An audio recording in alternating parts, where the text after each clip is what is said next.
The fourth time Deputy Caleb Ward rode toward Rose Creek with a warrant folded inside his coat.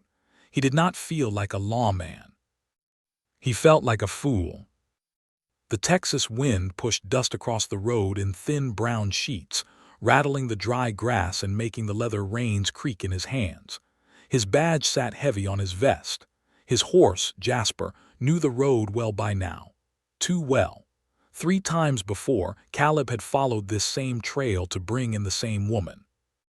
Maribel. The first time, he had found her on a stolen mare.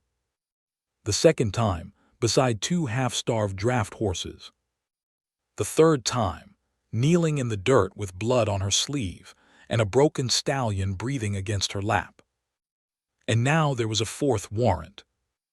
Only this time, Caleb had something else in his pocket too. A small gold ring wrapped in a piece of blue cloth.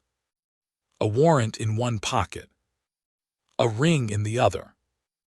No man in Rose Creek had ever carried 2 things that fought each other so badly. By law, he was supposed to arrest her again. By the truth that had been growing in him for over a year, he was supposed to ask her to stay in his life forever. He could still turn back.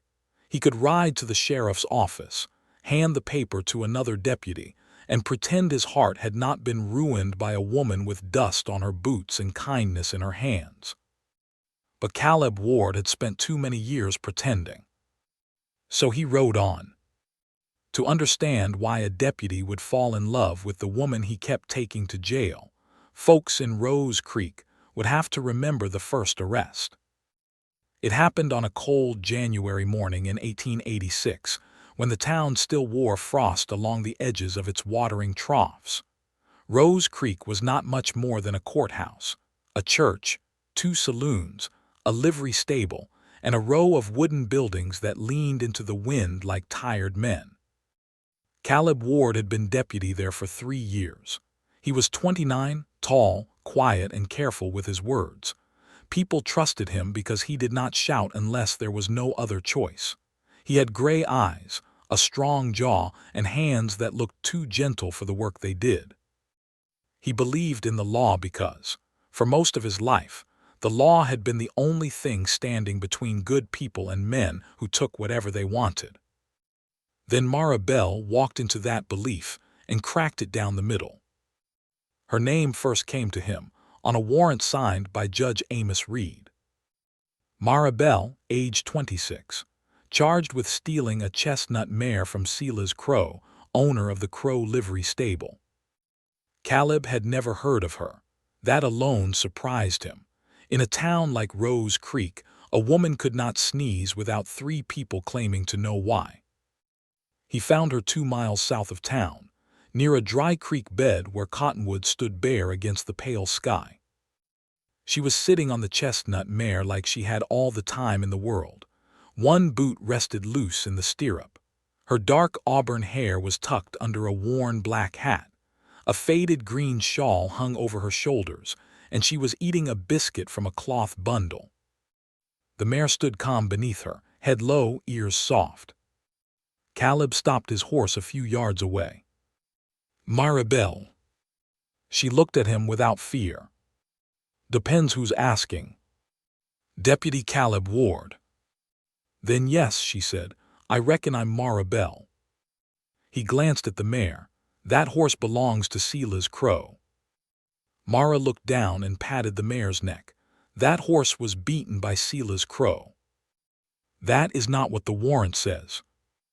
No, she said softly. Warrants don't mention the things men are ashamed of. Caleb frowned. He had heard many excuses in his time. Men blamed whiskey, hunger, bad luck, and sometimes the devil himself. But this woman did not sound like she was making an excuse. She sounded like she was stating a weather report. He dismounted and stepped closer. You stole the mare. I took her before he ruined her. That is still stealing. Mara's mouth tightened, but her eyes stayed calm. Then do what you came to do, deputy. There was something strange about the way she held herself. No begging, no running, no false tears. She simply sat there, waiting, as if she had known this moment would come from the second she untied the horse. Caleb reached for his handcuffs. The mare shifted nervously, but Mara whispered something to her and ran a hand down the animal's neck. The mare settled. Caleb noticed the sores beneath the saddle blanket then, raw patches, poorly hidden. He noticed how thin the horse was across the ribs. He noticed the way Mara had placed a folded cloth under the girth to keep the leather from rubbing the wounds. His hand slowed. Mara saw him looking. "Now you see her," she said. "I saw her before." "No," Mara said. "You saw property, now you see her." The words struck harder than Caleb wanted to admit. He put the cuffs on her anyway. He had no choice. At least that was what he told himself. Mara did not fight him. She only looked at his hands when he fastened the iron around her wrists. "You do that gently," she said. Caleb looked up. "Most men don't," she added. He had no answer. On the ride back to town, she sat straight in the saddle while Caleb led the mare beside his own horse. The road was quiet except for hoofbeats and the cold wind dragging dust over dry grass. After a long while, Caleb said, "Why take the horse yourself? You could have filed a complaint." Mara gave a small laugh, but it held no humor. "With who?" "The sheriff. The sheriff drinks coffee with Silas Crow every morning." "Judge Reed, then." "Judge Reed buys his carriage horses from Silas Crow." Caleb looked ahead, jaw tight. Mara turned her face toward him. "You still believe every door opens the same for everyone, deputy?" He did not answer, because something in the question made him uneasy. At the courthouse, folks gathered quickly. Word spread fast whenever a woman was brought in wearing cuffs. Mara stepped down from the horse with her chin lifted, but Caleb saw the way her fingers curled when people stared. Silas Crow stood by the courthouse steps, smiling like a man who had already won. "That's my mare," he called, "and there's the thief." Mara did not look at him. But the mare did. The animal pulled back hard when Silas came near, eyes wide, hooves scraping the dirt. Caleb had to tighten his grip on the reins to keep her from rearing. For the first time that morning, Mara's calm face broke. "Don't let him touch her," she said. It was not a demand. It was a plea. Caleb looked from Mara to the trembling mare, then to Silas Crow's polished boots and smug face. Something small shifted inside him, not enough to change what he did next, not enough to make him brave yet, but enough that he remembered it. Judge Reed fined Mara $15 and ordered the horse returned to Crow. Mara paid with coins taken from a small cloth purse. Her hand trembled only once when she counted the last few pennies. As she left the courthouse, Caleb stood near the door. "You should stop doing this," he said. Mara paused. "Doing what?"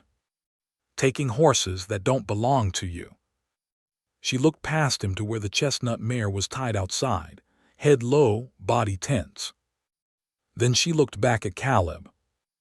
When the law protects the cruel man and punishes the one who stops him, maybe it is the law that should stop first. Caleb's face hardened because he did not know what else to do. "That kind of talk will get you in trouble." Mara gave him a tired smile. "Deputy, trouble already knows my name." Then she walked down the courthouse steps into the cold afternoon, leaving Caleb Ward with a badge on his chest, a question in his heart, and the uneasy feeling that he had just arrested the wrong person. He watched her until she disappeared beyond the livery stable. He told himself he would forget her by supper. He did not. And 3 months later, when the second warrant landed on his desk, Caleb knew before he unfolded it whose name he would find. Not forget her by supper. He would not forget her at all. And as Mara disappeared into the gold dust beyond Rose Creek, Caleb did not yet know that the next time he rode to her land, it would not be with a warrant. It would be because his heart had already started making excuses to find her. For 2 weeks after the second arrest, Caleb Ward kept finding reasons to ride south. At first, he told himself it was duty. Judge Reed had ordered Bellamy's draft horses kept under temporary care, and someone from the sheriff's office needed to check their condition. That someone did not need to be Caleb every time, but he volunteered before anyone could ask. The first Sunday afternoon, he rode to Mara's place with a notebook in his pocket and a serious look on his face.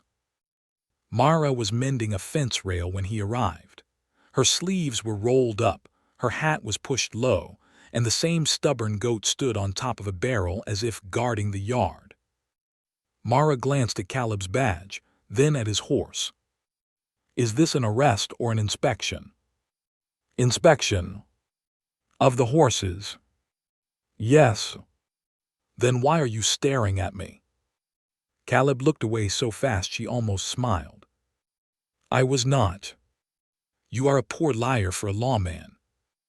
He cleared his throat and tied Jasper near the trough. "How is the gray?" "Samson stood this morning." Caleb could not hide his relief. "Good." "It was good," Mara said. "He ate too, not much but enough to make me cry like a fool behind the barn." "You do not seem like a fool." "No," she said, picking up her hammer. "Just a woman who keeps getting arrested for caring too loudly." That should have ended the talk, but Caleb stayed. He checked Samson's leg. He wrote down a few lines in his notebook. He walked the fence and looked at the black draft horse, Moses, who had begun to put weight back on his sore shoulder. Then Mara handed him a bucket. He looked at it. "What is this?" "Water bucket." "I know what it is." "Then carry it." "I came to inspect." "And I am letting you inspect how heavy water is." Caleb stood there silent. Mara turned back to the fence, unless the sheriff's office forbids deputies from being useful. A corner of Caleb's mouth moved before he could stop it. He carried the bucket. By sundown he had carried water, lifted a feed sack, and held a post steady while Mara nailed it in place. He told himself each thing was connected to the horses. The lie became weaker every hour. When he finally mounted to leave, Mara stood by the fence with sawdust on her skirt. "You helped today," she said. "I inspected thoroughly." She shook her head. "Good night, deputy." "Good night, Miss Bell." The next Sunday he came with oats. The Sunday after that he brought liniment. By the fourth visit, he came with nothing at all and still stayed until the sky turned copper. They began to talk more. Not about love, not about longing, not about the feeling that passed between them when their hands touched over a feed bucket and both pulled away too late.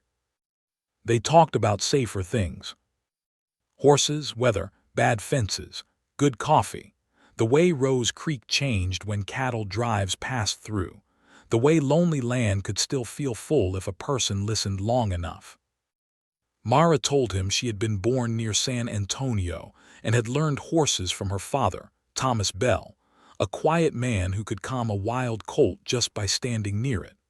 Her mother had died when Mara was young, and after her father passed, every safe thing in her life had been sold, taken, or buried.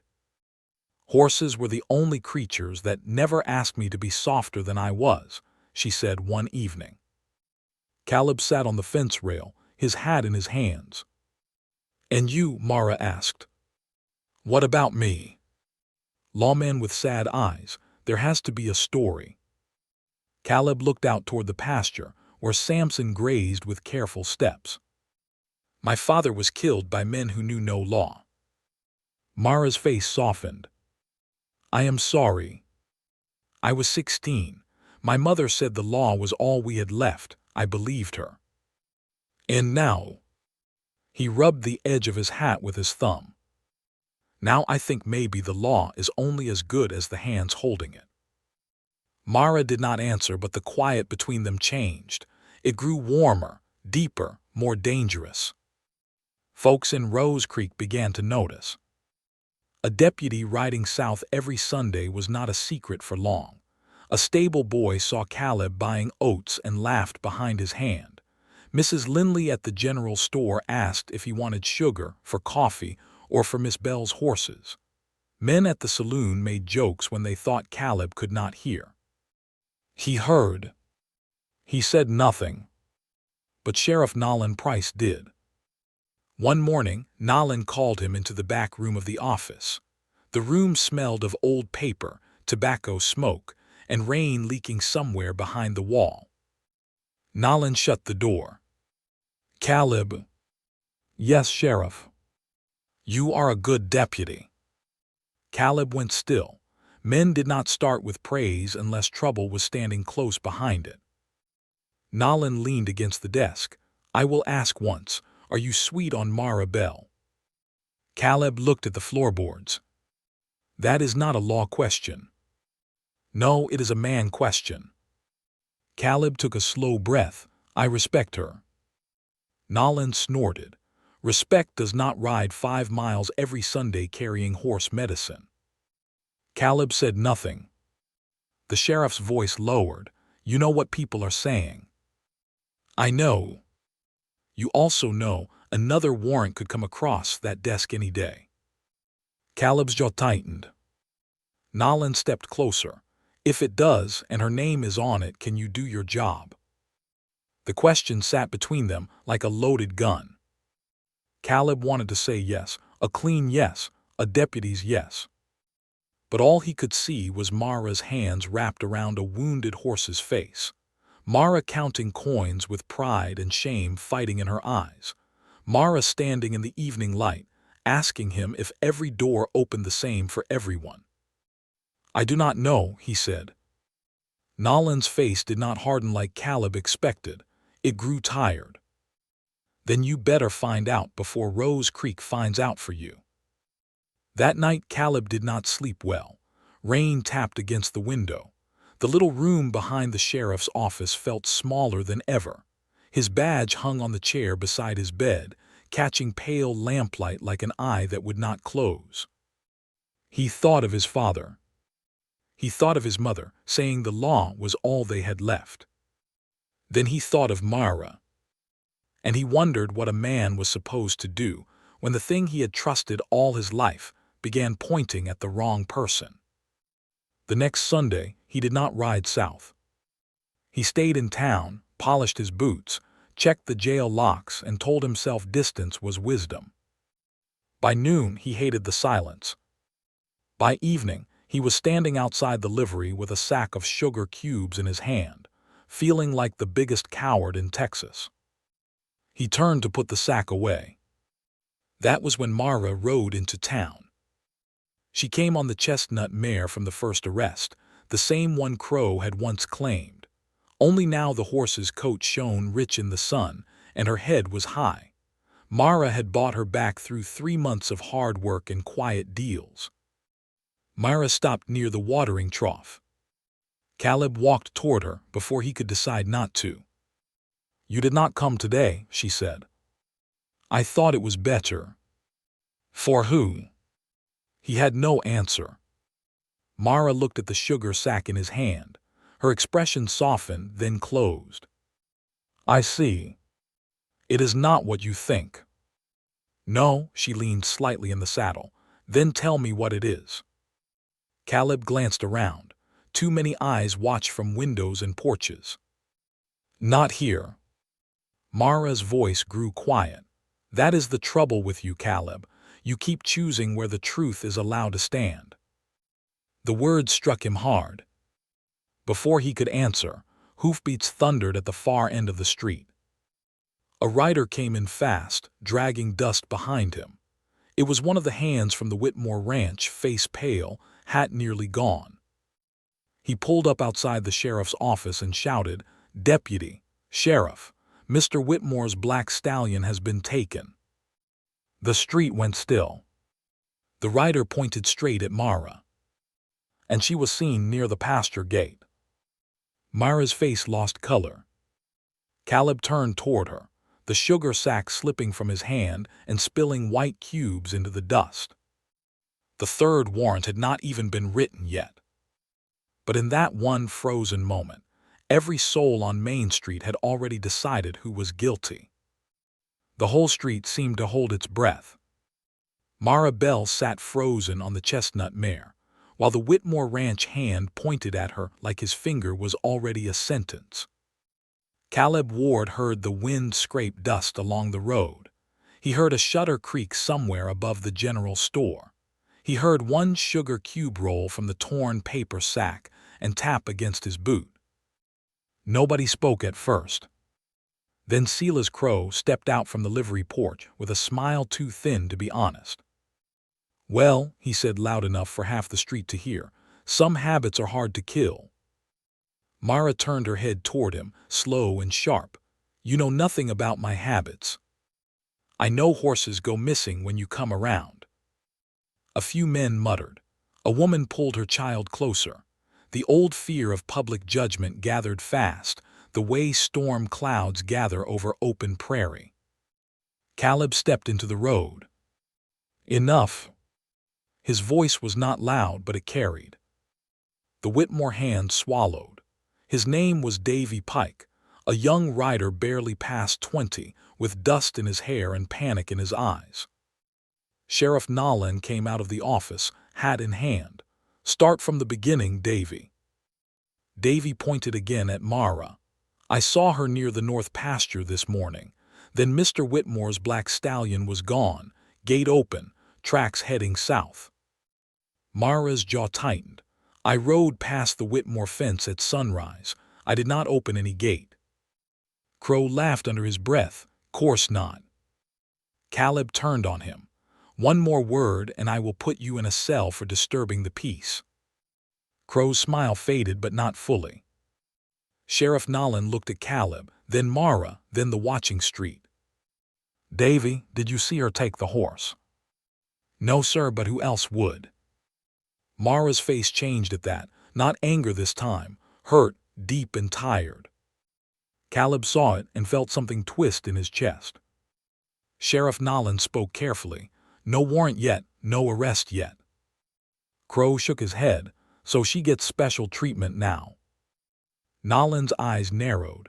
"She gets the same law as anyone else, proof first." For a moment Caleb felt thankful. Then Davy pulled a strip of green cloth from his coat pocket. "Found this on the pasture gate." Mara looked at it. So did Caleb. It was the same faded green as the shawl she often wore. The street went quiet again, but this quiet was worse. It was hungry. Mara's hand moved to her shoulder, where her shawl lay folded. Caleb saw the torn edge before she did, a narrow piece missing from one corner. Her lips parted. "I do not know how that got there." Crow lifted both hands. "Imagine that." This time Caleb did not look at Crow, he looked at Mara. She met his eyes. There was fear there, but not the fear of being caught. It was the fear of not being believed by the one person whose belief had started to matter. Caleb wanted to speak. He wanted to tell the whole town she had not done it. He wanted to stand in front of her and make every whisper stop. But he had no proof. Only faith. And faith did not hold much weight in a courtroom. Sheriff Nolan took the cloth from Davy. "Caleb, ride out and look at the pasture. Take Davy with you." Caleb nodded. Mara sat straighter. "I am coming too." "No," Caleb said. Her eyes flashed. "That stallion may be hurt. If tracks head south, they may lead near dry gullies. A panicked horse can break a leg out there. This is an investigation. This is a living animal." The two looked at each other while Rose Creek watched. Finally Sheriff Nolan sighed. "She can ride behind you, but Caleb, you keep her in sight." Crow snorted. That should not be hard for him. Caleb took one step toward him. Crow stepped back. Mara said quietly, "Leave him. Men like that feed on attention." Caleb stopped. The words cooled him more than the wind could have. They rode out within minutes. Davy led the way, Caleb beside him, Mara a few lengths behind on the chestnut mare. Sheriff Nolan stayed in town to speak with Mr. Whitmore and keep the crowd from growing into something uglier. The Whitmore Ranch lay north of Rose Creek, spread across rolling land where mesquite trees broke the horizon. Its fences were tall, its barns freshly painted, and its gate bore a carved W that had cost more than Mara's whole cabin. The north pasture gate hung open when they arrived. Caleb dismounted and crouched in the dirt. There were hoofprints, many of them. The black stallion had gone through fast. A rider's tracks stood near the gate, but the ground was too chopped up to make sense of them at first glance. Mara slid from her saddle and moved toward the fence. Caleb looked up, "Stay back." She stopped, but her eyes stayed on the ground. "That is not where he left." Davy frowned. "What?" Mara pointed. "A horse running scared does not step clean through a gate like that. Look at the deeper marks near the hinge. He fought before he moved." Caleb studied the dirt. She was right. The marks were uneven, torn into the earth. The stallion had not simply walked out. Something had frightened him or forced him. Mara moved closer despite Caleb's warning. She knelt, her skirt brushing dust. "There," she said. Caleb followed her gaze and saw a small dark smear on the fence rail. "Not much, just a streak." Mara touched it, then smelled her fingers. Coal oil. Davy's face went pale. Why would there be coal oil on a pasture fence? Mara looked toward the south ridge. Because someone wanted a horse afraid enough to run. Caleb felt the case shift beneath his feet. A stolen horse was one thing. A frightened horse driven from a pasture was another. They followed the tracks south. The trail led through scrubland and across a dry wash where the stallion had stumbled. Twice Mara dismounted to study the ground. Twice Caleb wanted to tell her to stay back. Twice he held his tongue because she saw what he missed. By late afternoon, the wind rose hard. Dust blew sideways across the land. The sky turned pale yellow. Davy tied a cloth over his mouth. "We should go back, storm's coming." Mara did not slow. "He is close." "How do you know?" Caleb asked. She pointed toward a line of cottonwoods near the creek bed. "Birds keep lifting from there, then settling again. Something large is moving under them." Caleb looked. He saw it then. A dark shape beyond the trees. They rode closer and heard the stallion before they saw him. A wild, broken sound cut through the wind. The black stallion stood trapped in an old wire fence near the creek bed, one leg tangled, his coat shining with sweat. His eyes were wide. Foam marked his mouth. Every time he pulled, the wire cut deeper. Mara was off her horse before Caleb could speak. "Mara, wait." She did not. The stallion reared as she approached, nearly striking her shoulder with his head. Caleb ran forward, but she lifted one hand without looking back. "Do not rush him." The wind whipped her hair loose from beneath her hat. Dust clung to her face. Her torn green shawl snapped against her back as she lowered her voice. "Easy, boy, easy now. Nobody here is taking more from you." The stallion trembled. His injured leg shook violently. Caleb stood a few steps behind her, helpless and amazed. Mara moved closer inch by inch, not fearless. Caleb could see fear in the tight line of her mouth, but she did not let it rule her. The stallion tossed his head. She spoke again, softer. "That's right, look at me, not the wire." Something in the horse changed, not trust, not yet, just a pause. Caleb used that pause. He pulled his knife and crouched beside the wire. "Keep him steady." Mara placed both hands on the stallion's neck. "I have him." The wire was tight. Caleb sawed through one strand, then another. The stallion jerked hard and Mara nearly fell, but she held on. Davy shouted, "He'll kill her." "He will not," Caleb snapped, cutting the last strand. The wire gave way. The stallion stumbled free and lurched sideways. Mara moved with him, one hand still pressed to his neck. The horse took 3 uneven steps, then stopped, shaking from nose to tail. For a long moment, no one spoke. Then Mara looked down. Caught on a broken piece of wire was a strip of cloth. Not green. Blue. Caleb picked it up. Davy stared. "That is not hers." "No," Caleb said. He knew that shade of blue. He had seen it that morning on Sela's crow's new neckerchief outside the livery. Mara saw recognition cross his face. "Caleb," she whispered, "someone said this." Before Caleb could answer, a gunshot cracked far behind them. Not close enough to hit anyone. Close enough to warn. The stallion screamed and pulled against Mara's hands. Caleb grabbed her arm and pulled her down behind the creek bank as another shot struck the dirt above them. Davy fell flat beside his horse, shaking. Mara's eyes locked on Caleb's. The accusation against her had become something far worse. Someone did not just want her arrested. Someone wanted her silent. Caleb Ward kept Mara low behind the creek bank, while dust drifted down over both of them. For one breath, then two, the world was nothing but wind, frightened horses, and the hard pounding of his own heart. The black stallion pulled against Mara's grip, trembling from the gunshot. Mara held him with both hands, her cheek pressed near his neck, whispering through clenched fear. "Easy, boy, easy. Don't give them what they want." Caleb lifted his head, just enough to look over the bank. The ridge behind them was empty now. Whoever had fired was gone, hidden by blowing dust and the crooked line of mesquite trees. Davy Pike lay flat on his stomach near his horse, face white as flour. "Deputy," he whispered, "are they shooting at us?" Caleb looked at the bullet mark in the dirt, then at Mara's torn sleeve where he had dragged her down. "Yes." Mara's eyes did not leave the stallion. "Not us, me." Caleb wanted to deny it, but the words would have been weak.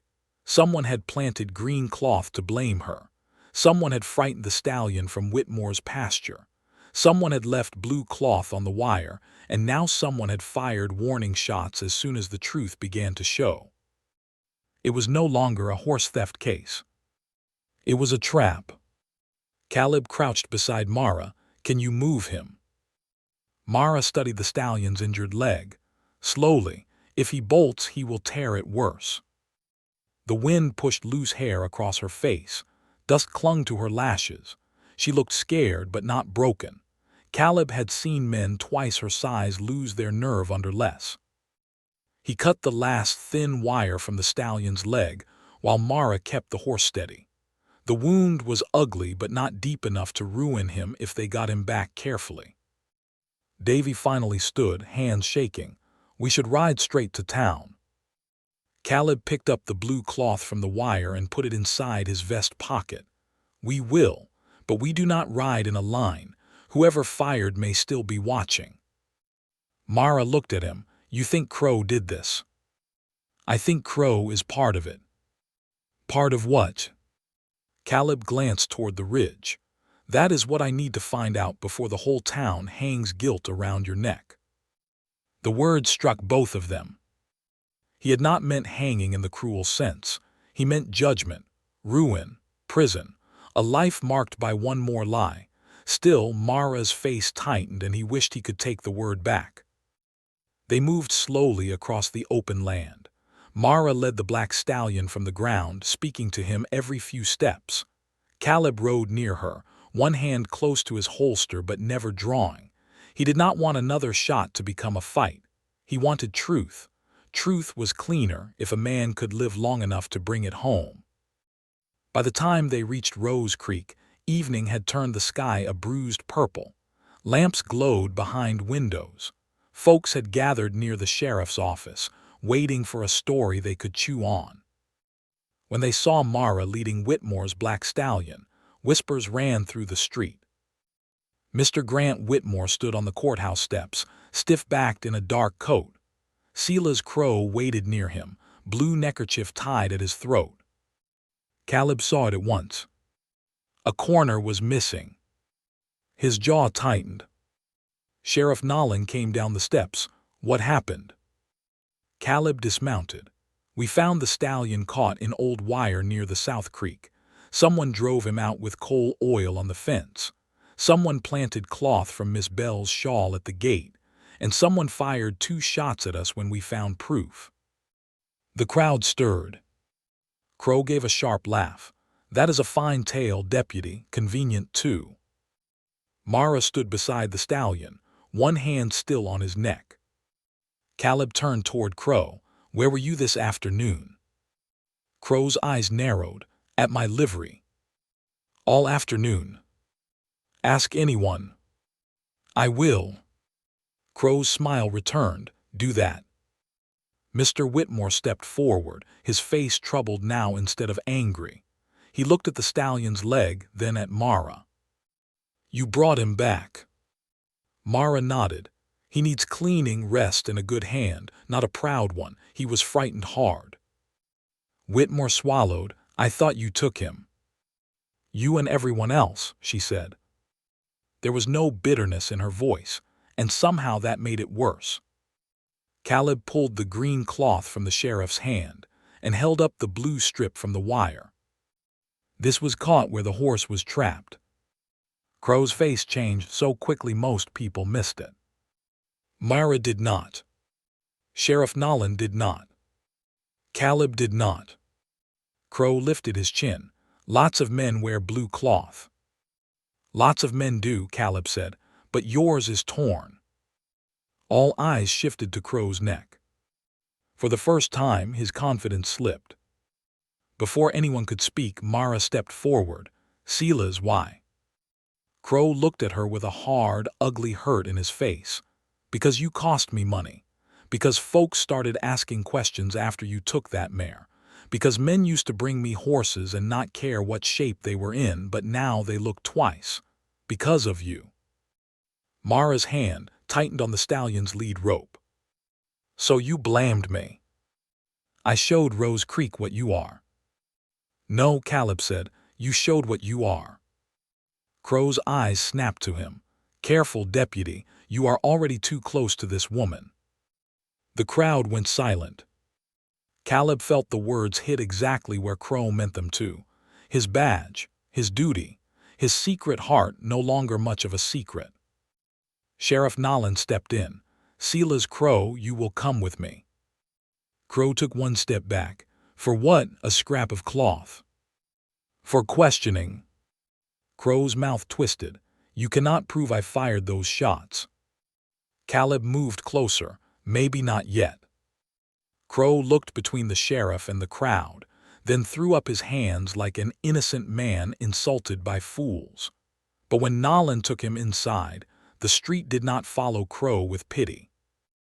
It followed Mara with shame. That was worse for her. People looked away when she met their eyes. Mrs. Lindley from the general store pressed a hand to her mouth. Davy Pike removed his hat and stared at the dirt. Mr. Whitmore walked to Mara slowly. I owe you an apology. Mara's face stayed guarded. Your horse needs water. I know. No, she said, her voice low. You don't, not yet. Whitmore nodded as if accepting a sentence. Will you show my men how to tend him? Mara looked toward Caleb. He could not read her expression, but he saw the weariness behind it. Being right had not made her safe. Being innocent had not erased the wound of being doubted. I will show them, she said, for the horse. She spent the next hour at Whitmore's stable, cleaning the stallion's leg by lantern light. Caleb stood near the doorway, watching without speaking. The black stallion flinched at every sudden sound, but he let Mara work. Outside, the town murmured and shifted, hungry for the next version of the truth. When she finished, Mara washed her hands in a tin basin. The water turned brown with dirt and faint red from the horse's wound. Caleb handed her a clean cloth. She took it without looking at him. Mara. She dried her hands slowly. I believed you. At last she looked up. Did you? The question hurt because he knew what she meant. I did not arrest you. But you hesitated. Caleb had no defense. She stepped closer, her voice quiet enough that only he could hear. Do you know what it feels like to watch a whole town decide your soul by your worst rumor? I am trying to understand. No, Caleb, you are trying to stand in the middle. The lantern moved in the wind, throwing light across her face, then shadow. The middle feels fair until someone is bleeding on one side of it. He looked down. I have a badge. I know. And I have duties. I know that too. Her eyes softened for a moment, and that softness nearly undid him. But one day, Deputy Ward, you will have to choose whether you serve the law because it is right, or because you are afraid to be wrong without it. She walked past him before he could answer. At the stable door she paused.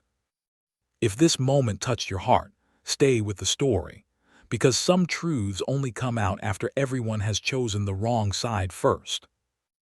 Then Mara stepped into the dark street and rode home alone. Caleb watched her go with the blue cloth still in his pocket, and her words burning deeper than any bullet. That night Sela's crow sat in a cell and said nothing. But before dawn, someone slipped a note under the sheriff's office door. Caleb found it when the first gray light touched the floor. It had only one sentence. Leave Mara Bell alone, or the next shot will not miss.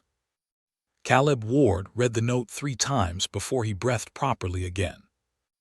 Leave Mara Bell alone, or the next shot will not miss. The words were written in dark pencil, each letter pressed hard enough to tear the paper in places. There was no name, no seal, no mistake about what it meant. Sheriff Nolan stood beside him in the pale dawn light, shirt half-buttoned, gray hair still wild from sleep. Behind them, Sela's crow sat on the cot inside the cell, watching through the bars with a face too calm for a man in trouble.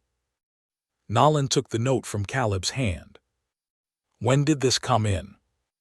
Before sunrise. I found it under the door. Nolan looked toward Crow. You know anything about this? Crow leaned back against the wall. I have been in your jail all night. That does not mean your friends have. Crow smiled faintly. Friends, I thought I was the most hated man in Rose Creek this morning. Caleb stepped closer to the bars. Who helped you at Whitmore's fence? Crow's eyes moved to him. I do not know what you're talking about. You planted Mara's cloth. You drove the stallion out, but you did not fire those shots from the ridge while standing in town. Crow's smile faded. Caleb's voice lowered. So who did? Crow stood slowly. You should listen to the note, Deputy. Nolan moved between them before Caleb could step closer. That is enough. But it was not enough, not even close. Caleb knew it in his bones. Crow was guilty of something, but not all of it. The blue cloth had exposed him, yet the warning note had widened the danger. Someone else wanted Mara frightened. Someone with enough nerve to shoot near a deputy and enough hate to threaten another shot. Caleb folded the note and placed it in his pocket beside the blue cloth. I am writing to Mara's. Nolan's face hardened. You are not going alone. I have to warn her. I said you are not going alone. Caleb stopped. His hand was already on his hat. Nolan sighed. Take Deputy Finch and Caleb. Yes. Do not let your heart outrun your head. That is how good men get buried. Caleb did not answer because his heart had already left town. By the time he and Deputy Finch reached Mara's land, the sun was climbing behind thin clouds. The little cabin stood quiet beneath the cottonwood tree. The paddock gate was open. The stubborn goat was gone from its barrel. Caleb felt the world tilt. "Myra," he called. No answer. He dismounted before Jasper fully stopped and ran to the cabin. The door hung open, moving slightly in the morning wind. Inside, the room was small and neat. A kettle sat cold on the stove. A chair had been knocked over. A cup lay broken near the table, coffee dried across the floorboards. Caleb's hand went to his revolver, but he did not draw. "Myra." Deputy Finch stepped in behind him. "Looks like a struggle." Caleb saw something on the table then. A folded letter, pinned beneath a small horseshoe. His name was written across it. Caleb picked it up with a hand that did not feel like his own. "Deputy Ward, do not come after me unless you are willing to lose that badge. I am going to settle this before more animals or people get hurt. Crow is only the small end of a larger rope. If I am right, Whitmore's stallion was not the first horse they used, and it will not be the last. Tell Samson and Moses I will be back. Myra." Caleb read the letter again, anger and fear tightening around each other inside him. "She left on her own," Finch said.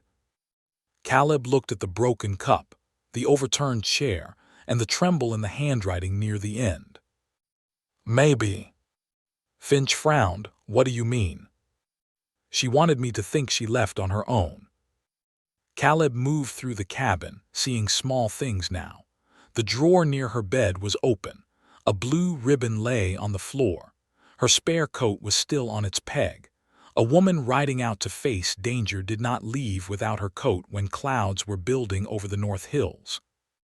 Then he saw tracks outside the back window. 2 horses. One with a chipped shoe. The same mark he had noticed in the dirt near Whitmore's gate. Caleb knelt, touched the print, and felt cold certainty settle in him. She was taken. Finch swallowed. By who? Caleb stood. Someone who wanted a letter left behind. They followed the tracks east, keeping low through the brush as the wind rose. The trail crossed the creek, circled behind a stand of mesquite, then bent toward an abandoned line shack near the old cattle road. Caleb knew the place. Years ago, drovers had used it when storms caught them between ranches. Now it leaned crooked under the sky, its roof sagging, one wall patched with hides and boards. Smoke rose from the chimney. Caleb and Finch tied their horses in the trees. From behind a fallen log, Caleb saw 2 men outside the shack. One was narrow and quick-looking, with a red scarf around his neck. The other was heavyset, holding a rifle loose in his hands. Neither was Selah's Crow. A third horse stood tied near the door. Mara's chestnut mare. Caleb's chest tightened until it hurt. Inside the shack, Mara Bell sat tied to a chair, wrists bound in front of her. Her hat was gone. Her hair had come loose around her face. There was dust on her cheek, but her eyes were clear and sharp. A man stood before her, tall and well-dressed for such a rough place. Grant Whitmore. Caleb stared, not understanding at first. Then every piece began to turn. Whitmore's anger had faded too quickly. His apology had come too smoothly. His ranch hand had pointed at Mara with fear that might not have been fear of her at all. Whitmore held Mara's folded shawl in one hand. "You should have stayed with sick horses and poor women's pride," he said. "You should not have started asking where Crow got his orders." Mara lifted her chin. "You used Crow to ruin me." "I used Crow because he was cheap." "And the stallion." Whitmore's mouth tightened. The stallion was becoming a problem. Too wild to sell, too famous to destroy without questions. If he disappeared and you were blamed, both problems solved. Mara's voice stayed steady, but Caleb saw her fingers twist against the rope. "How many horses before him?" Whitmore leaned closer. Enough that a woman like you should have known better than to count. Caleb's hand closed around the note in his pocket. Finch whispered, "We need to go back for help." Caleb did not move. Inside, Whitmore placed the green shawl on the table. "You will sign a confession. You will say you stole the stallion, Crow helped sell it, and then you ran after threatening the deputy." Mara gave a small, bitter laugh. "You really do think money can write truth?" Whitmore struck the table with his palm. "Money writes most of what people believe." The heavy-set man outside turned toward the sound, but did not enter. Caleb looked at Finch. "Circle behind. When I move, cover the back door." Finch's eyes widened. "Sheriff said not to let your heart outrun your head." "My head heard a confession." Before Finch could argue, Caleb stood and walked straight into the clearing. The heavy-set man lifted his rifle. "Stop there." Caleb raised both hands, but his voice was iron. "Deputy Caleb Ward, put the rifle down." The man hesitated. Whitmore stepped into the doorway, face pale with shock, then anger. "Deputy," he said, "you are far from town." "So are you." Whitmore recovered quickly. "Miss Bell broke into my property. We found her trying to flee. I was bringing her in." Caleb looked past him. Mara's eyes met his through the dim doorway. For 1 second, all the fear in her face disappeared. Then Whitmore saw it. He smiled slowly. "Oh," he said, "Crow was right. You are too close to this woman." Caleb lowered his hands. "I heard enough." "You heard nothing that will matter." "I heard you say you used Crow. I heard you demand a false confession." Whitmore stepped down from the doorway. "And who will believe you? The deputy who has been visiting the accused woman every Sunday." The words hit hard because they were dangerous, true in one way, twisted in another. Whitmore came closer. "You think your badge protects her. That badge is the only reason anyone listens to you. Take it off, and you are just another fool with feelings." Caleb looked at Mara again. She was watching him with that same question. She had asked without speaking since the day he first put cuffs around her wrists. "Who are you when the law is not easy?" A small CTA belongs here, because this is where the heart of the story starts turning. If you believe one honest choice can change a life, stay with Caleb now, because the badge on his chest is about to cost him more than he ever imagined. Caleb reached slowly to his vest. Whitmore smiled, thinking he had one. But Caleb did not reach for his gun. He unpinned his badge. The clearing went silent. Caleb held the badge in his hand, feeling the weight of every year he had trusted it more than his own heart. Then he placed it on a flat stone between himself and Whitmore. "You are wrong," Caleb said. "This badge never made me honest. It only gave me a duty to prove I was." Whitmore's smile vanished. From behind the shack, Finch shouted, "Drop the rifle." The heavy-set man turned too late. Finch had him covered. The man with the red scarf bolted toward the trees, but Caleb moved fast, caught him by the coat, and drove him hard into the dust without firing a shot. Whitmore reached for the pistol under his coat. Mara kicked the chair sideways with all her strength, slamming into him before he could draw clean. Caleb crossed the distance in 3 strides and seized Whitmore's wrist.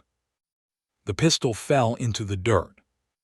For a moment, Caleb and Whitmore stood chest to chest, both breathing hard. Then Caleb twisted his arm behind his back. "Grant Whitmore," Caleb said, voice shaking with anger he barely held back, "you are under arrest." Mara, still tied to the fallen chair, looked up at him. "For what?" Whitmore spat. Caleb looked at Mara first, then at the badge lying on the stone. "For trying to bury the truth and calling it law." The ride back to Rose Creek felt longer than the road had any right to be. Caleb Ward rode in front with Grant Whitmore's wrists tied, and his own badge wrapped in a handkerchief inside his coat pocket. Deputy Finch followed with the two hired men, both quiet now that their rifles were gone. Mara rode behind them on her chestnut mare, free from the ropes but not free from what had happened. The sky had gone heavy with storm clouds. Thunder moved far away over the plains like a wagon rolling across heaven. Nobody spoke for the first mile. Caleb kept looking back. Each time Mara was still there, sitting straight in the saddle, one hand pressed around the red mark the rope had left on her wrist. Her face was calm, but Caleb had learned her silences by now. This one was not peace. It was pain held together by pride. He wanted to ride beside her. He wanted to ask if she was hurt. He wanted to tell her he should have protected her sooner. But Whitmore rode between them like the living shape of every mistake Caleb had made. At last Whitmore broke the silence. "You understand this will ruin you," he said. Caleb did not look at him. "Save your breath. You had no warrant for me. I heard your confession. You heard words in a shack, from a man you already wanted guilty." Deputy Finch called from behind. "I heard him too." Whitmore twisted in the saddle. "You are a fool if you stand with him." Finch's young face flushed, but his voice stayed steady. "Maybe, but today I reckon I am standing on the right side." Mara's eyes lifted to Finch with quiet thanks. Caleb saw it and felt both gratitude and shame. It had taken a young deputy only one day to choose what Caleb had taken months to understand. The storm followed them into town. Rose Creek's Main Street was crowded before they reached the sheriff's office. Word traveled faster than hoofbeats on the frontier. Folks had heard Mara was missing. They had heard Caleb had ridden after her. They had heard shots, lies, and guesses, each version worse than the last. When the riders appeared, every porch filled. Silas Crow stood behind the bars of the sheriff's front window, watching like a caged fox. Sheriff Nolan came into the street, his expression hard until he saw Whitmore tied on a horse. Then he looked at Caleb. Then at Mara. "What happened?" Caleb dismounted. His legs felt stiff, but his voice did not shake. Grant Whitmore held Miss Bell against her will and tried to force a false confession. He admitted using Crow to frame her for the stallion's disappearance. Deputy Finch heard enough to confirm it. The crowd stirred. Whitmore laughed sharply. "This is madness, a deputy chasing skirts and calling it justice." The words moved through the crowd like poison. Mara went pale, but she did not lower her head. Caleb stepped toward Whitmore. For one dangerous second, he wanted to silence him with his fist. Instead, he reached into his coat and took out the handkerchief. He unfolded it. His badge lay in his palm. Every whisper died. Sheriff Nolan's face changed. "Caleb." Caleb held the badge out. "I took it off before I arrested him." Nolan stared at it. "Why?" Caleb looked at Mara first, then he faced the town.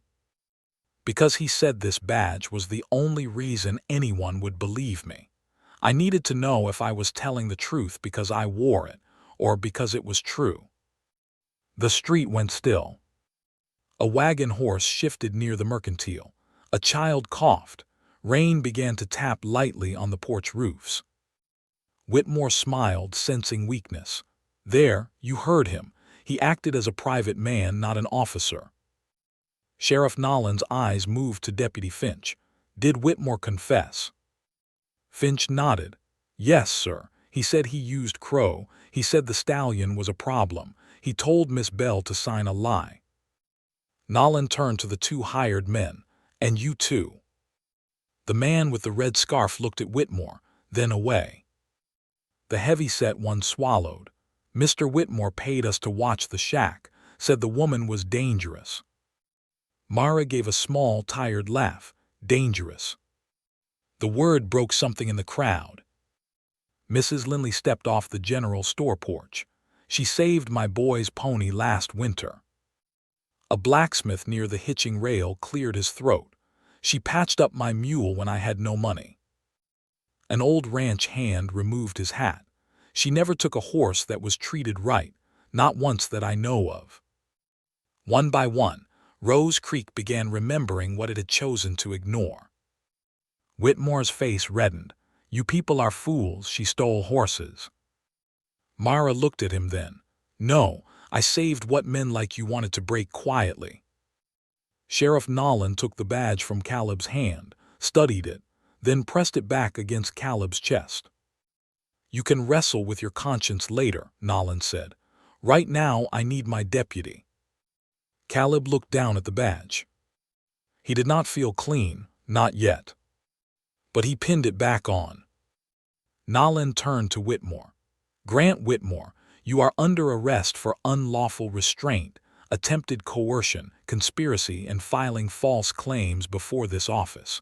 There may be more after Judge Reed hears the evidence. Whitmore's face went white. You cannot do this. Nolan took his reins. I believe we just did. As Whitmore was led inside, Silas Crow began shouting from his cell. He made me do it. Whitmore paid me.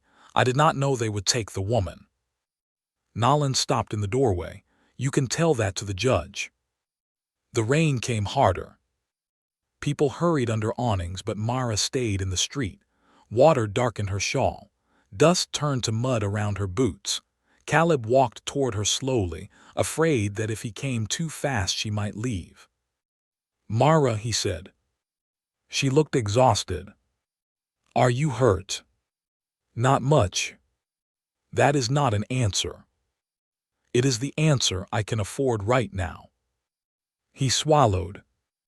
I should have believed faster. Her eyes softened, but only a little. Yes. The word was plain and deserved. Caleb nodded as if accepting a sentence. I thought standing in the middle made me fair, he said. But you were right. The middle can be a cruel place when one side is lying. Myra looked toward the jail, where Whitmore and Crow were being locked away. I did not need you to be perfect, Caleb. What did you need? Her voice grew quiet beneath the rain.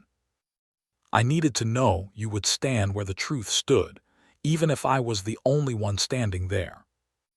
Caleb felt the words enter him and settle deep. I am standing there now. I know. But she did not smile. That was when he understood. Some choices, even right ones, came late enough to leave bruises. Sheriff Nolan called from the office. Caleb, Judge Reed wants statements before dark. Caleb looked at Mara. Will you come inside? She shook her head. Not yet. Mara. I need to see Samson and Moses. I need to know my place is still standing. I need to breathe where nobody is looking at me like a case. He wanted to argue. He wanted to keep her near where he could guard the door and the road and every shadow. But love, if that was what this had become, could not begin as another kind of cage. So he stepped back. I will ride out after the statements. Mara mounted slowly. Before she turned away, she looked down at him. You should finish what the law needs from you first. And after. For the first time that day, a faint, sad smile touched her face. After, Deputy Ward, we will see what is left of us when the dust settles. She rode south through the rain. Caleb stood in the muddy street and watched until the gray curtain swallowed her, and the chestnut mare whole. Inside the sheriff's office, men were waiting to confess, deny, bargain, and lie. But Caleb's mind stayed on Mara's last words. What is left of us? By nightfall, he would learn the answer might depend on a hidden ledger, a burned barn, and one more secret Whitmore had buried deeper than anyone knew. By the time Caleb Ward finished taking statements, night had settled over Rose Creek like a wet blanket. Rain tapped against the sheriff's office windows. Lantern light shook on the walls. The floorboards were muddy from boots coming in and out. Grant Whitmore sat in the first cell, silent now, his fine coat hanging damp from his shoulders. Sela's Crow sat in the second, talking too much and saying too little. Deputy Finch had written until his fingers cramped. Sheriff Nolan had sent a rider to Judge Reed's house. Mr. Whitmore's hired men had given statements that matched in the place's fear made men honest. But it still was not enough. Caleb knew it. Whitmore had money, lawyers, and friends who owed him favors. A few frightened men and a deputy's word might bruise him, but it might not break him. By morning, some powerful person would start whispering that Mara Bell had confused everyone again. By noon, somebody might call Caleb too emotional to be trusted. Truth needed roots. Not just words. Proof. Caleb stood near Crow's cell, holding the blue cloth from the wire. Crow watched him with red eyes. I told you already, Whitmore paid me to plant the shawl strip. Who gave you Mara's shawl? Crow looked away. Caleb stepped closer, Sela's. Crow's mouth twisted. You think you are better than me now because you fell for her. Caleb did not answer. Crow gripped the bars. You do not know what it is like to owe money to a man like Whitmore. You do not know what he can take. What did he take from you? For once, Crow's face lost its sneer. My livery if I crossed him, my feed contracts, my credit at the bank. So you helped him ruin an innocent woman. Crow looked at the floor. He said she would only be scared out of town. Caleb's voice hardened. She was tied to a chair. I did not know that. But you knew enough to keep your mouth shut. Crow did not answer. Sheriff Nolan came in from the back room, wiping rain from his hat. Judge wants formal testimony at 9 in the morning. Whitmore's lawyer is already making noise. Caleb turned. We need more. I know. There has to be a record somewhere. Payments, horse sales, something. At the word horse, Crow's eyes flickered. Caleb saw it. He moved back to the bars. Where is the ledger? Crow swallowed. What ledger? The one Whitmore used to track the horses he moved through you. Crow laughed weakly. You are guessing. Yes, Caleb said, and your face just told me I guessed right. Crow backed from the bars. Sheriff Nolan stepped beside Caleb. Sela's, you are already standing in deep mud. You can either sink with Whitmore or start walking toward daylight. Crow looked toward Whitmore's cell. Whitmore did not move, but his eyes were sharp and cold. Say nothing, Whitmore said. Crow's face went pale. Caleb lowered his voice. He will not save you. Men like him do not share ropes. They hand one end to poorer men and ride away. Rain rattled harder against the roof. Crow closed his eyes. In the old tack room, he whispered. Whitmore stood. You fool. Crow flinched but kept talking. Behind the loose plank under the saddle rack, small brown ledger, names, dates, marks, payments. I kept it because I knew he would blame me someday. Caleb looked at Nolan. Nolan took down a shotgun from the wall. Finch stays here. You and I ride. Caleb reached for his hat. Then he stopped. Mara. Her place lay south, alone in the rain. She had been threatened, taken, and nearly ruined. Every part of him wanted to ride there first. Nolan saw the struggle. Go check on her, the sheriff said. I will get the ledger. Caleb shook his head. No, if that ledger disappears, everything today becomes a story people can doubt. Nolan studied him for a moment. Then he nodded. The ride to Crow's livery was short, cold, and quiet. They entered through the back, lanterns low. The tack room smelled of leather, dust, and old hay. Caleb found the loose plank beneath the saddle rack and pulled it free. The brown ledger was there. So was a small bundle of cloth. Green cloth. Pieces from Mara's shawl, cut and saved. Caleb felt anger rise so strongly, he had to close his hand around the lantern handle until it hurt. Nolan opened the ledger. Page after page showed horse descriptions, owners, false sale dates, and payment marks. Some horses had been listed as stolen, some as dead, some as transferred through Crow's stable to buyers 2 counties away. At the back, Caleb found a note in Whitmore's handwriting.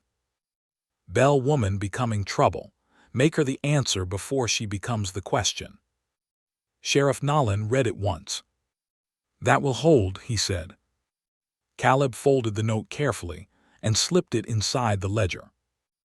Then a red glow flashed through the rain outside. For a second, Caleb thought lightning had struck. Then someone shouted from the street. Fire! Caleb ran out into the rain. At the south edge of town, beyond the last buildings, an orange glow rose against the wet black sky. His heart stopped. South. Mara's direction. He was on Jasper before Nolan could call his name. The rain should have slowed a fire, but when Caleb reached Mara's land, her barn was burning hot and wild, fed by oil and dry hay stacked inside. Flames climbed the walls. Smoke rolled under the low clouds. Horses screamed from the paddock. Mara was already there. Of course she was. She was dragging open the barn door with a wet blanket wrapped around her shoulders, coughing hard, hair loose, face streaked with soot. Mara, Caleb shouted. She did not hear him over the fire. Samson and Moses were trapped inside.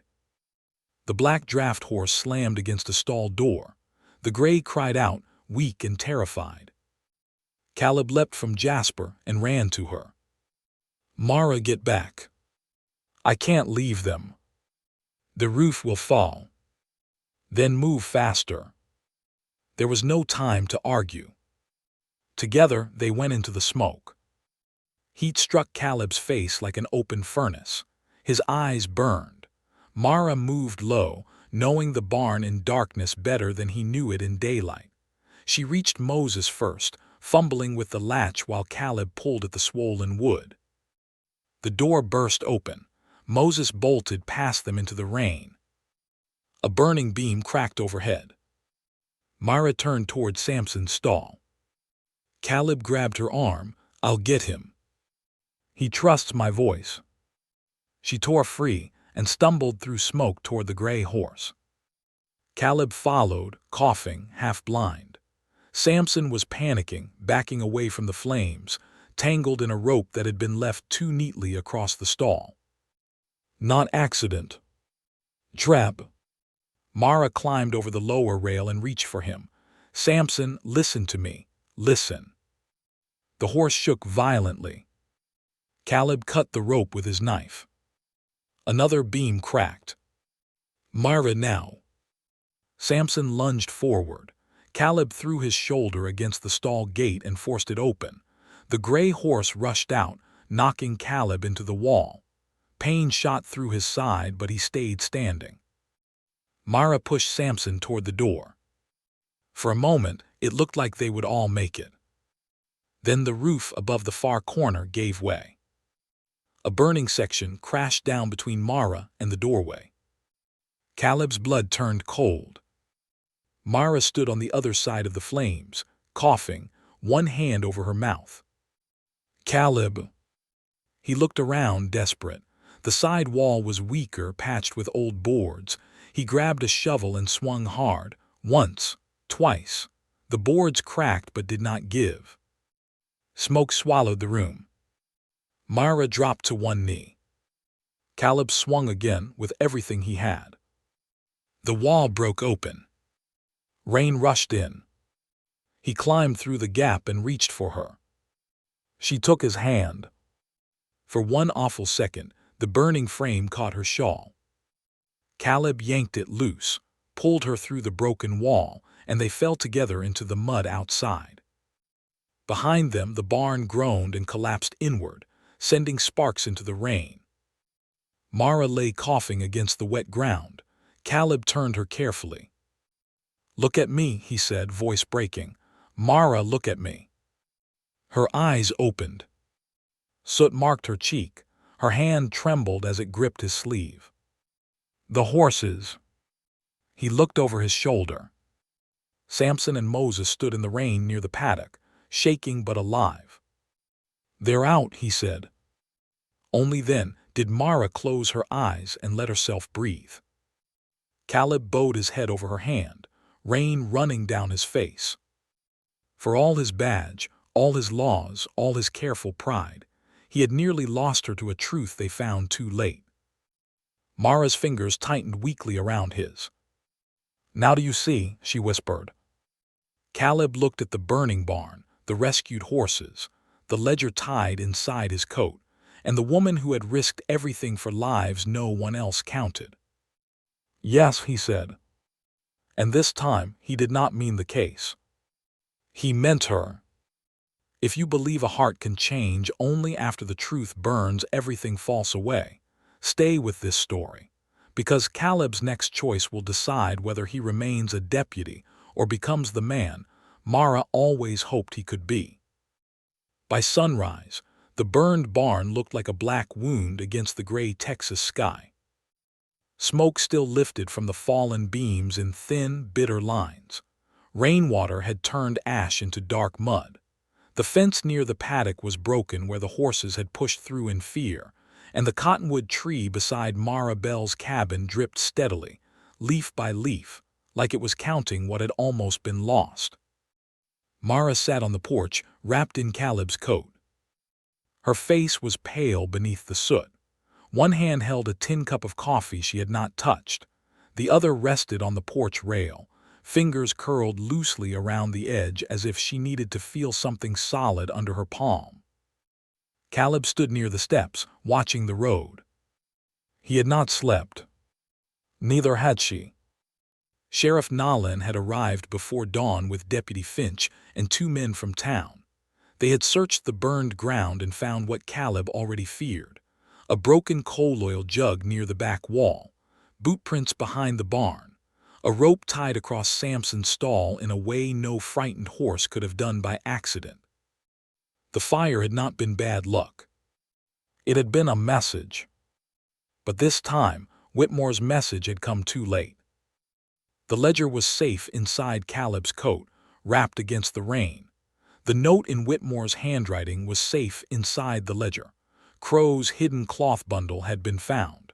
The hired men had confessed enough to begin pulling down the whole lie. Truth at last had weight. Sheriff Nolan walked from the barn ruins, his boots black with ash. "Mara," he said gently, "I am sorry." She looked at him, tired but steady. "For the barn. For the town." That quiet apology did more to Mara than any big speech could have. Her eyes lowered. She blinked once slowly. Nolan removed his hat. "We let easy stories stand where hard truth should have been." Mara's mouth trembled, but she held herself together.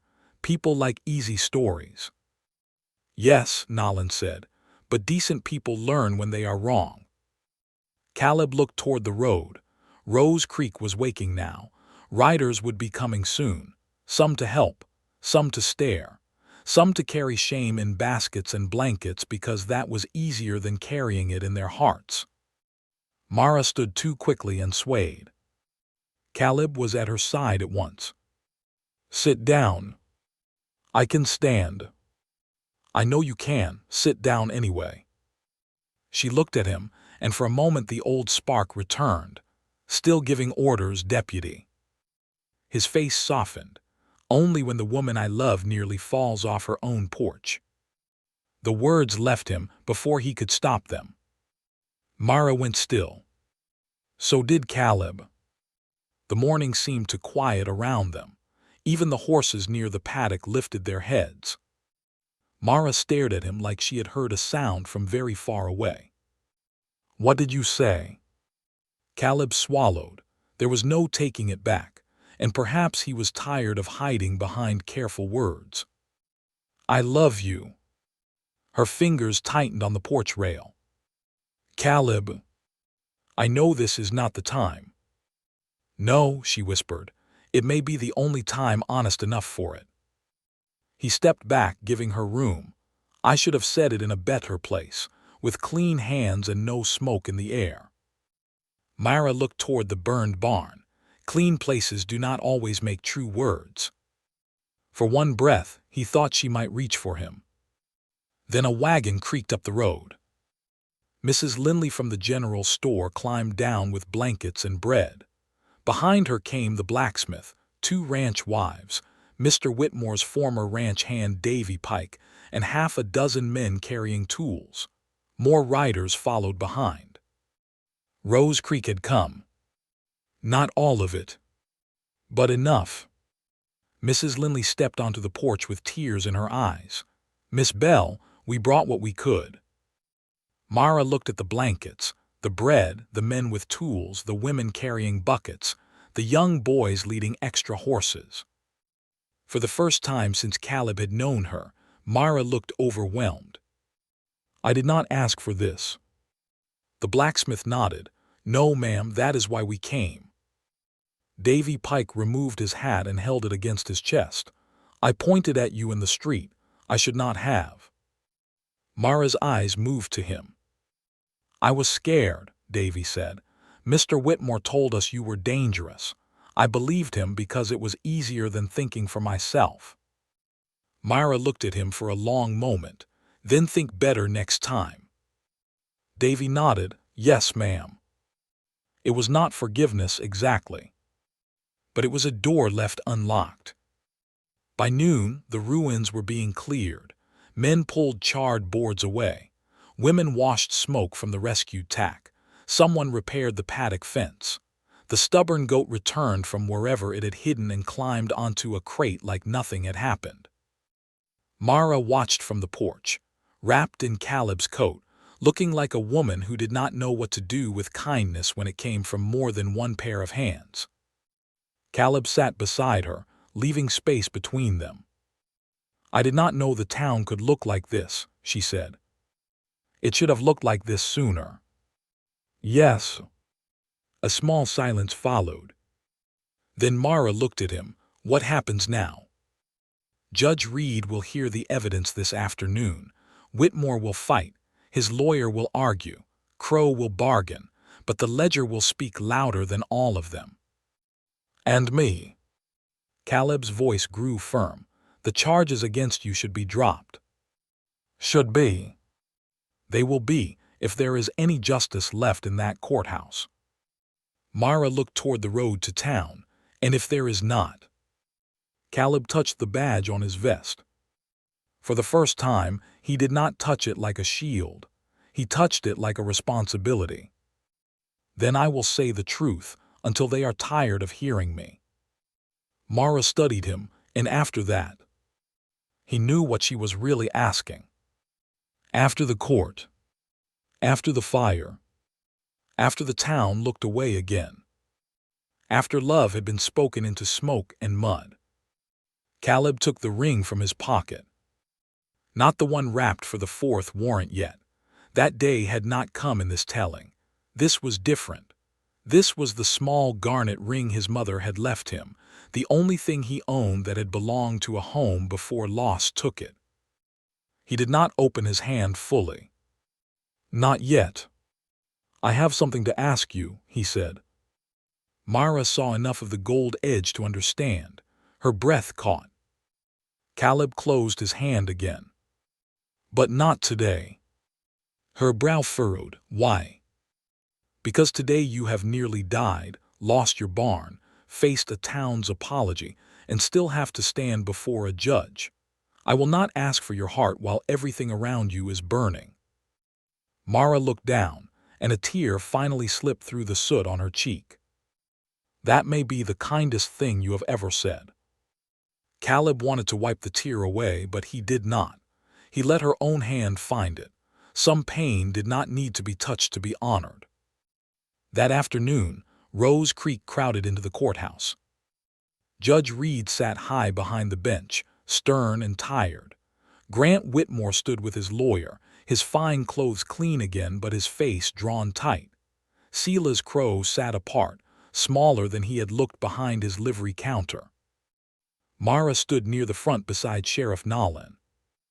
Caleb took the witness chair. He told everything. The first arrest, the second the planted cloth, the blue strip, the shack, Whitmore's confession, the fire, the ledger. Whitmore's lawyer tried to twist the story. Deputy Ward, is it not true you have personal affection for Miss Bell? The courtroom went silent. Caleb looked at Mara, then at the judge. Yes.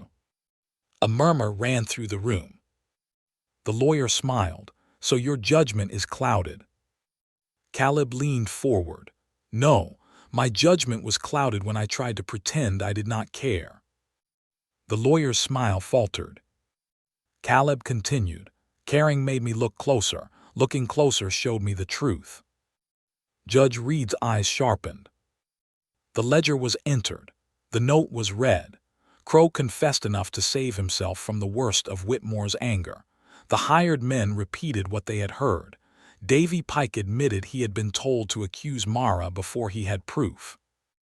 By the end, Whitmore no longer looked like a cattle king. He looked like a man whose money had finally run out of road. Judge Reed struck his gavel once. All charges against Mara Bell are dismissed. Mara closed her eyes. The sound that went through the courtroom was not a cheer. It was softer, a release, like a town exhaling after holding its breath too long. Judge Reed turned to Whitmore. Grant Whitmore, this court will hold you for trial on charges of conspiracy, unlawful restraint, false accusation, destruction of property, and cruelty related to the animals named in this ledger. More may follow. Whitmore shouted something, but nobody listened. For once, Rose Creek did not bend toward the loudest man. Outside the courthouse, the rain had stopped. Sunlight broke through the clouds and turned the wet street gold. Myra stepped onto the porch. People parted for her, not in fear now but respect. Caleb followed behind. She stopped at the bottom step and looked back at him. You told the court you had affection for me. I told the truth. Is that what we are calling it? He almost smiled, for now. Mara looked toward the road south, where smoke from her burned barn no longer rose. Then she looked at him again. I am going home, Caleb. I know. I need to rebuild. I know. I cannot promise I am ready for anything more.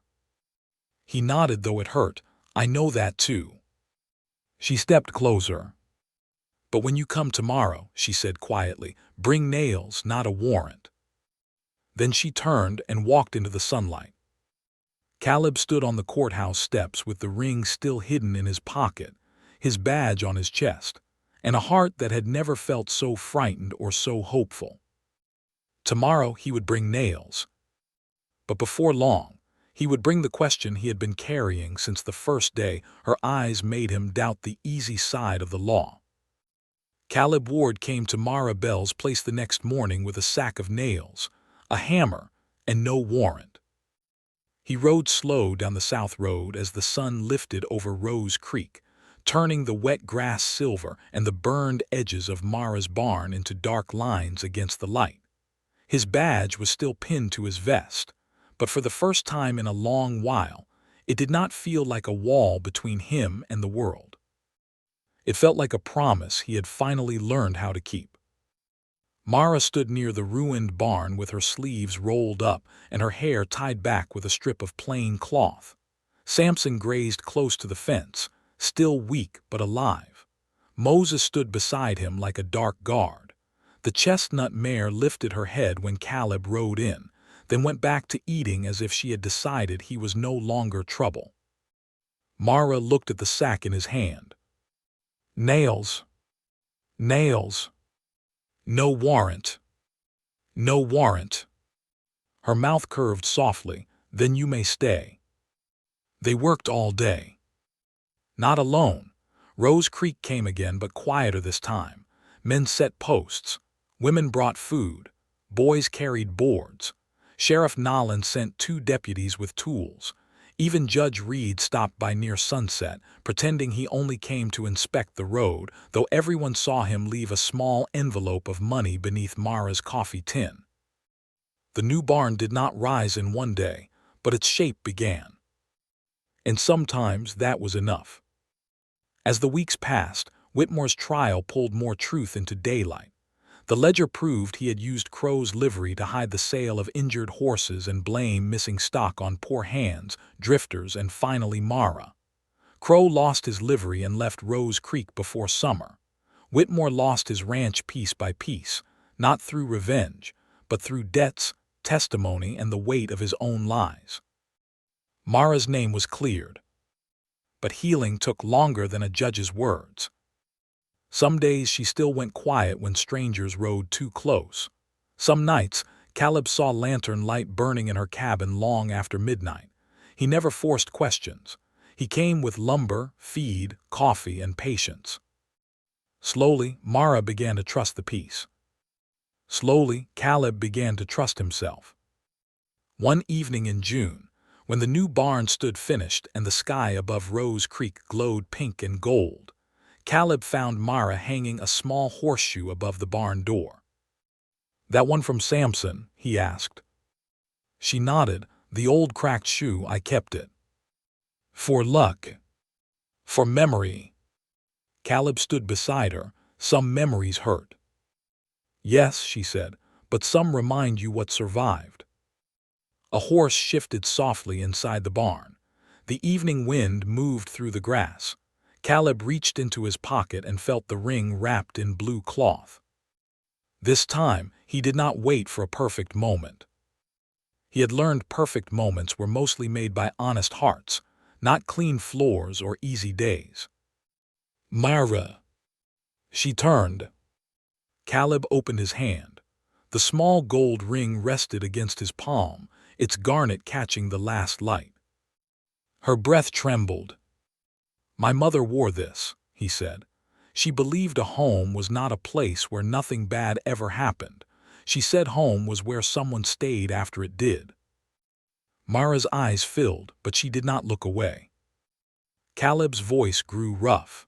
"I arrested you 3 times because I thought the law was always the answer.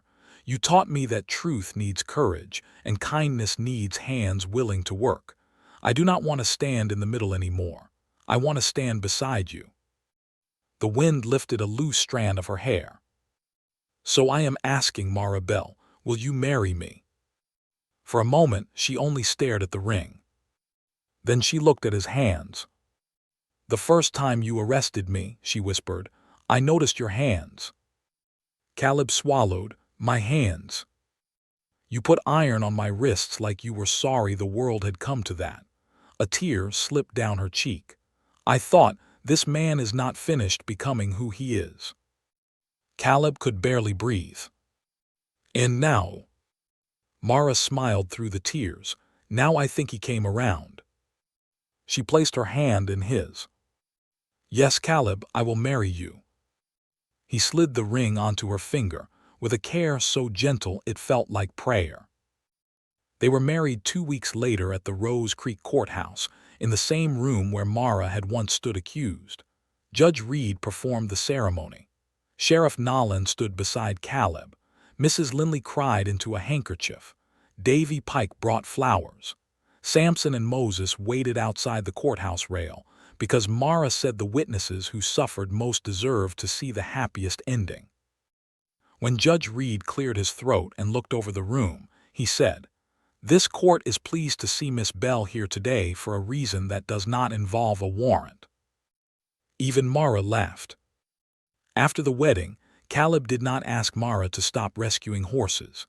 He helped her do it the right way. Together, they built a small rescue ranch outside Rose Creek, where worn-out horses, broken mules, and frightened animals found rest instead of punishment. Caleb helped Sheriff Nolan write a complaint process so cruelty could be brought before the law before Mara had to cross it. Years later, folks would still tell the story. They would say Caleb Ward arrested Mara Bell 3 times. They would say on the 4th ride, he came with a ring. But Mara always told it differently. She said Caleb did not save her from the law. He learned how to bring the law back to its heart. And Caleb, when asked when he first loved her, would look toward the barn, where the old horses grazed in the sun, and say, "Maybe the first day. I just needed 3 arrests and 1 brave woman to admit it." If this story touched your heart, like it and subscribe for more emotional Wild West stories where love, justice, and second chances meet on the frontier. The final image Rose Creek remembered was simple. A deputy's badge hanging beside a cracked horseshoe above a barn door. One stood for duty. One stood for mercy. And between them, Caleb and Mara built a life strong enough to hold both.